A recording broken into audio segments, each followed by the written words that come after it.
10 മലയാള പദങ്ങൾ തെറ്റായ രീതിയും ശരിയായ രീതിയും നൽകിയിട്ടുണ്ട്.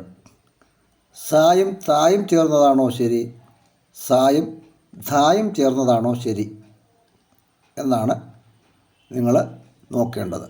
ഒന്നാമത്തെ വാക്ക് അസ്ഥി, 2 കരസ്ഥം, 3 അവസ്ഥാന്തരം, 4 അവാസ്തവം, 5 അസ്ഥിവാരം, 6 അസ്വാസ്ഥ്യം, 7 ഉടമസ്ഥൻ, 8 കാര്യസ്ഥൻ, 9 ഗുമസ്തൻ, 10 രോഗഗ്രസ്തൻ.